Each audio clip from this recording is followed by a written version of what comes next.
السلام عليكم ورحمة الله وبركاته. الحمد لله والصلاة والسلام على رسول الله وعلى آله وصحبه ومن والاه أما بعد. Muslimin dan muslimat rahimani wa rahimakumullah. InsyaAllah pada pagi ini kita akan mempericikan beberapa lagi pengajaran dan teladan daripada ayat yang telah pun kita bicarakan pada hari Jumaat yang lalu, yang mana pada minggu lepas kita berhenti pada ayat yang ke-32, 33 dan ayat nombor 34, yang mana kita sudah pun memasuki kumpulan ayat yang berkaitan dengan seorang lelaki yang memiliki 2 kebun anggur, dia memiliki kebun tamar, dan dia memiliki kebun-kebun yang lain, dan dia memiliki harta yang banyak diberikan oleh Allah Subhanahu wa taala. Namun begitu, kita telah dapati pada ayat yang ke-34, lelaki ini beliau tidak menyandarkan apa yang beliau miliki itu kepada Allah, sehingga membawa kepada sifat sombong apabila dia berbicara dengan salah seorang rakannya. So daripada 3 ayat tersebut, pengajaran yang boleh kita ambil, kita telah sebut pada kuliah yang lalu. Yang pertama, apabila kita nak berbangga dengan apa yang ada pada kita, terutama harta benda, kita kena menyandarkan semua nikmat itu adalah daripada Allah Subhanahu wa taala. Pagi ini kita masuk kepada tindakan yang kedua. Siapa yang ada nota bercetak boleh lihat muka surat 216. Siapa yang melihat secara PDF soft copy, lihat slide nombor 431. Kita masuk kepada tindakan yang kedua. Setelah kita memahami 3 ayat, ayat 32, 33 dan 34, apa yang perlu kita lakukan? Yang kedua adalah kita kena menjauhi sifat sombong. Apa itu sombong? Apa itu takbur? Sombong ataupun takbur ini telah diberikan pengertiannya oleh Nabi sallallahu alaihi wasallam dalam hadis riwayat Muslim, yang mana Nabi sallallahu alaihi wasallam bersabda, al-kibru batarul haqqi wa ghamatun nas. Apa itu sombong? Nabi kata sombong itu adalah dia menolak kebenaran. Dia tolak kebenaran. Kalau sampai kepada kita mana-mana kebenaran, tidak kira siapa pun sampaikan, kalau kita tolak, sebenarnya kitalah sombong. Dan definisi yang kedua adalah merendahkan manusia lain. Apa kaitan merendahkan manusia lain pada ayat yang kita dah baca? Okey, kalau kita rujuk ayat 34, kita akan jumpa ayat yang lelaki tu kata apa dekat kawan dia? Dia kata, ana aksaru minka malau wa a'azzu nafar. Kan dia kata aku ni lebih banyak harta daripada engkau, dan aku lebih banyak pengaruh kerana mempunyai pengikut-pengikut dia. Jadi dia telah merendahkan kawan dia yang seorang lagi. Jadi ayat 34 tu menunjukkan lelaki ini mempunyai sifat sombong. Kenapa kita kena jauhkan sifat sombong? Salah satu larangan bersifat sombong, kerana sombong itu merupakan penghalang untuk manusia masuk ke dalam syurga. Syurga ni bukan tempat orang yang sombong. Syurga adalah tempat orang yang merendah diri. Sebab itu ada hadis riwayat Muslim, Nabi SAW mengatakan tidak akan masuk syurga mana-mana manusia kalau dalam hatinya ada sebesar zarrah kesombongan. Kalau dia ada kecil sebesar semut hitam yang kecil tu, hati-hati. Sebab dalam peristiwa benar, Iblis telah dihalau keluar oleh Allah. Sebab apa? Sebab dia sombong. Dia telah merendahkan Adam. Dia kata, aku daripada api, Adam daripada tanah. Kenapa aku perlu sujud kepada dia? Maka watak iblis itu, watak yang suka merendahkan orang lain itu, adalah watak yang sama yang dibawa oleh lelaki yang Allah cerita pada ayat nombor 34. Jadi teladan untuk kita. Tindakan yang perlu kita ambil, kita bersifatlah merendah diri. Kita tak rugi apa-apa. Allah sayang, Rasul sayang, manusia pun suka dengan kita. Baik, kita pergi kepada ayat yang berikutnya. Kita baca ayat nombor 35 pagi ini dengan ayat 36. Okey, sila buka ayat nombor 35 pada halaman 213. A'udzu billahi minasy syaithanir rajim.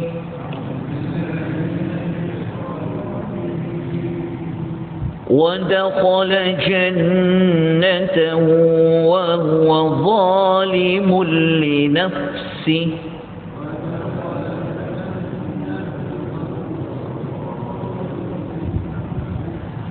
قَالَ مَا أَظُنُّ أَن تَبِيدَ هَٰذِهِ أَبَدًا.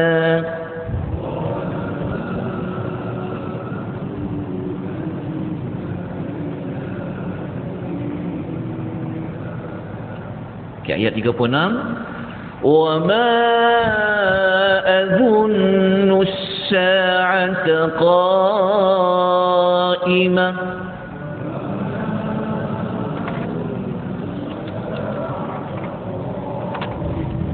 وَلَئِن رُّدِدتُّ إِلَى رَبِّي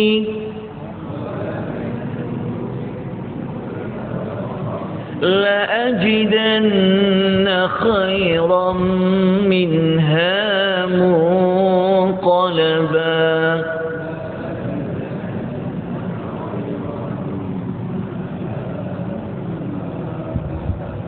Okey, perhatikan baik-baik ayat nombor 35 terjemahannya.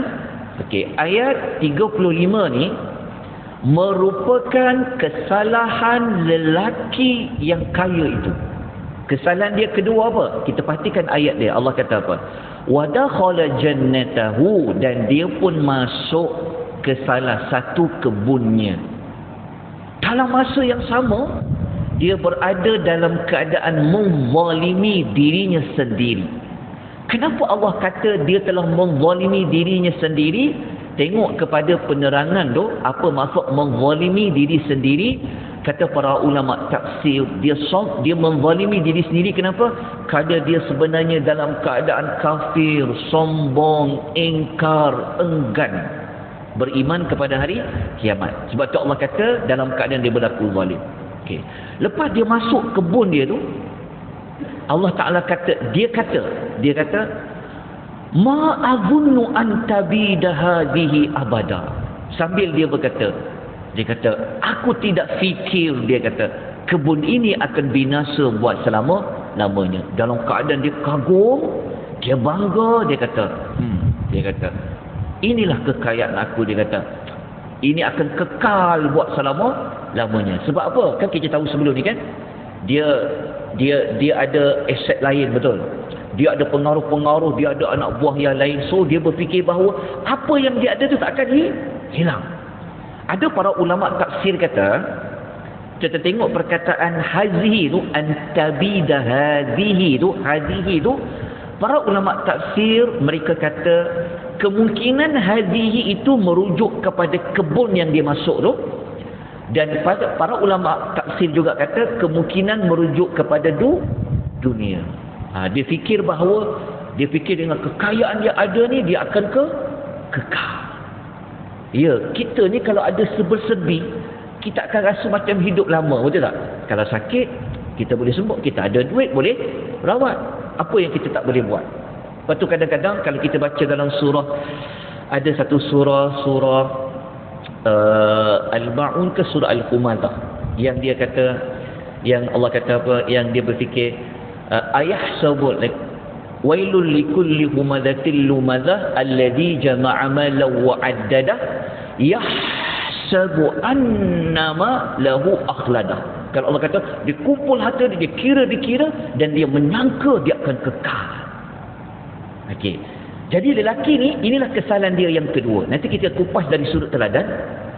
Kemudian ayat nombor 36, kesalahan dia yang ketiga. Okey, kesalahan dia yang ketiga, dia kata, aku tak fikir, dia kata, hari kiamat itu akan berlaku. Okey, maksudnya lelaki ni kesalahan ketiga dia apa? Dia tak meyakini bahawa kiamat tu akan ada.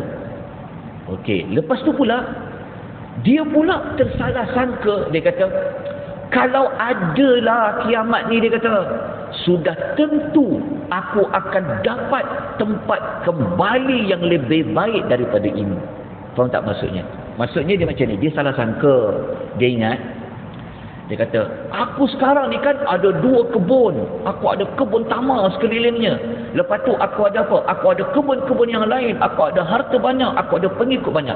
Dia kata macam ni, seolah-olah dia kata, kalau dekat dunia ni pun Allah dah bagi aku kaya, aku senang, tentu di akhirat nanti aku akan lebih senang. Itu maksud dia. Itu kesalahan dia yang ketiga.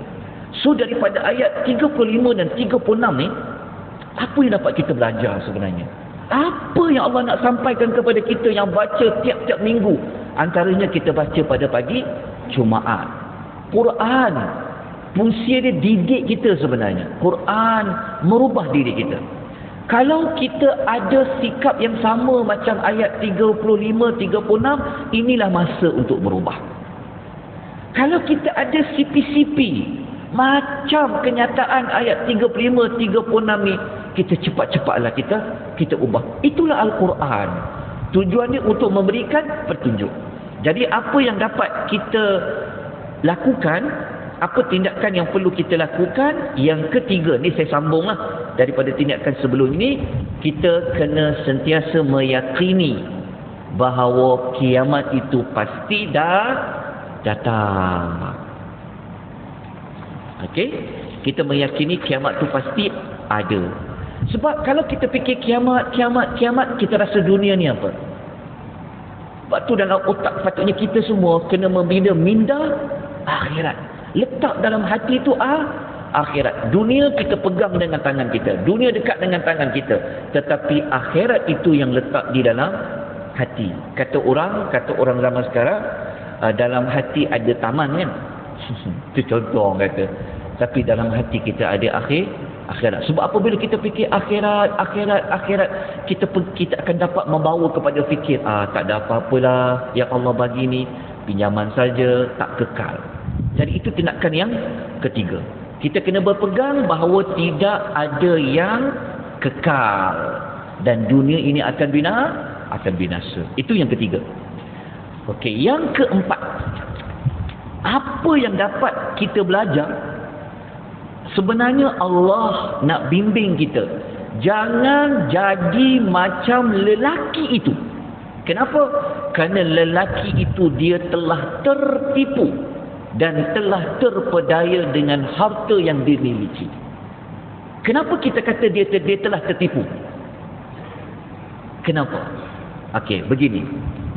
Kita tengok slide ini dan saya akan lontarkan dalam bentuk persoalan. Dalam hidup manusia ni jadi dua. Sama ada Allah beri kepada dia kesenangan ataupun Allah beri dia kesempitan. Apabila kita berada dalam hidup yang senang, macam lelaki yang kita baca ayat 34, 35, 36 tadi, adakah tanda Allah muliakan dia, Allah bagi dia senang? Cuba tanya diri kita. Aku ni senang, hidup mewah, lapang. Adakah itu tanda Allah sayang pada aku? Yang kedua, kalau kita berada yang sebaliknya, Allah sempitkan hidup kita, kita kena tanya, adakah Allah sempitkan hidup aku ni kais pagi makan pagi, kais petang makan petang. Sekarang ni kais pagi belum tentu dapat makan pagi. Contoh adakah tanda Allah hina aku? Adakah Allah tak sayang pada aku? Aku solat, aku puasa, aku tak kacau orang. Tapi kenapa Allah sempitkan hidup kita? Maka timbul persoalan. Dua-dua situasi ni Allah ada nyatakan di dalam suratul Fajar. Ya, saya sokong kita ambil ayat suratul Fajar ayat 15 dan 16. Ini bagi orang yang hidup situasi pertama tadi. Tengok Allah kata, perhatikan baik-baik. Allah kata, fa ammal insanu idza mabtalahu rabbuhu fa akramahu wa na'ama. Okay, Allah kata, maka adapun kebanyakan manusia apabila Allah uji dengan dimuliakan, diberikan kemewahan hidupnya, dia akan kata apa? Fayaqulu rabbi akraman. Oh, Tuhan telah muliakan aku. Tengok. Ini Allah kata, ada manusia ni apabila dia mewah, Allah beri dia kemewahan, dia kata Allah sayang dekat aku ni sebab tu Allah bagi. Okey. Ayat yang berikutnya, ayat nombor 16. Allah kata, wa amma idza mabtalahu faqada alaihi rizqahu. Dan sebaliknya, apabila Allah uji dia dengan kesepitan, dia mula berkata, fayaqulu rabbi ahanan. Dia kata, Tuhanku telah menghinakan aku. Betul tak? Okey, ada manusia ni dua-dua situasi. Tapi sebenarnya kenapa? Kenapa Allah bagi senang? Adakah tanda Allah muliakan? Adakah kita susah tanda Allah Ta'ala tak sayang pada kita? Okey, jawapan dia duduk pada ayat ni. Surah At-Taghabun ayat nombor 15. Allah kata apa? Innama amwalukum wa auladukum fitnah. Sesungguhnya harta dan anak-anak kamu itu hanyalah menjadi ujian. Pegang satu perkara, bahawa harta yang ada di tangan kita ini sebenarnya adalah ujian. Ujian apa? Mari kita tengok contoh ni. Okey, tengok carta ni baik. Allah nak tengok, kalau Allah bagi senang pada dia, dia syukur tak? Itu ujian. Kalau Allah bagi dia kesepitan hidup, Allah nak tengok dia ujian, dia sabar tak?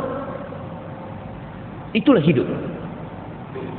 Hidup kita, Allah tengok semua ujian. Ada ujian nak tengok dia syukur ke, ujian dia tak sabar. Okey, untuk konteks ayat ni, kita pergi kepada perbincangan, adakah hidup senang bawa kita bersyukur? Okey, kita pergi kepada carta yang berikutnya. Okey, ini persoalannya. Tengok question mark dia, tanda soal tu. Okey, cuba kita tanya diri kita, Allah bagi aku hidup senang ni, aku semakin dekat tak dengan Allah? Tanya, kita semakin dekat tak dengan Allah? Ataupun kita semakin jauh? Itu persoalan dia. Tanya diri kita, Allah bagi kita macam-macam tak Allah bagi pada kita. So kita semakin dekat dengan dia ke semakin jauh? Semakin rajin ke rumah Allah ke? Semakin nak apa, fikirkan akhirat ke? Atau semakin jauh? Kenapa saya tanya soalan ni? Kerana kalau kita berada dalam keadaan yang senang, tetapi kita semakin jauh dengan Allah, itu tandanya kita telah termasuk dalam kumpulan manusia yang telah mendapat istidraj. Biasa dengar istidraj? Apa itu istidraj? Maka manusia yang paling pandai, iaitu Nabi SAW, telah memberikan pengertian apa itu istidraj. Macam kita bincang pasal sombong kan, mungkin ada orang kata, dia tu kan tak tegur orang lah, diam je, sombong ke. Orang kita kata macam tu, tapi bagi Rasul tak. Okey, begitu juga istidraj. Jadi pagi ni kita tutup dengan perbincangan apa itu istidraj, dan besok pagi kita akan sambung lagi perbincangan tentang istidraj. Tengok definisi ni dalam hadis riwayat Ahmad dalam musnadnya, sabda Nabi sallallahu alaihi wasallam, "Idza ra'aita Allah yu'til 'abda minad dunya 'ala ma'asihi." Nabi kata apa? Apabila kamu melihat Allah memberikan seseorang sebahagian dari dunia yang disuka. Dia suka apa? Allah bagi dia. Dia nak apa? Allah bagi. Nabi kata, apabila kau nampak ada manusia ini, Allah bagi dunia pada dia. Tetapi dia buat apa? Sementara itu dia tetap melakukan maksiat. Kata Nabi, fa innama huwa istidrajun. Maka itulah istidrajnya. Jadi faham tak tuan-tuan dan puan? Macam lelaki yang dalam ayat tadi tu. Oh, Allah bagi dia kaya. Apa maksiat dia? Maksiat dia sombong. Maksiat dia apa? Dia tak percaya kiamat ni ada. Apa maksiat dia? Dia percaya bahawa dunia ni takkan binasa. Okey, ambil ayat tu, tampal pada kita, letakkan dalam kita. Kita ada tak sifat-sifat yang macam tu? Sebab tu kita tanya soalan tadi. Allah dah bagi kita macam-macam. Adakah kita semakin dekat pada dia? Semakin merendah diri, semakin rasa hina kita dengan Allah, semakin rasa tidak ada apa-apa pada Allah Azza wa Jalla. Kalau kita dekat dengan dia, alhamdulillah, kita tak termasuk dalam istidraj. Besok kita akan bincang lagi macam mana konsep istidraj yang berikutnya, dan apakah kesan jika ia berada dalam keadaan istidraj. InsyaAllah kita bertemu lagi. Moga-moga kita dapat manfaat pengisian kita pada pagi ini. Kita dapat sesuatu yang dapat kita jadikan teladan. Kita sudahi dengan tasbih kafarah. Subhanakallahumma wa bihamdika asyhadu an la ilaha illa anta astaghfiruka wa atubu ilaik. Wabillahi taufiq wal hidayah. Wassalamu alaikum warahmatullahi wabarakatuh.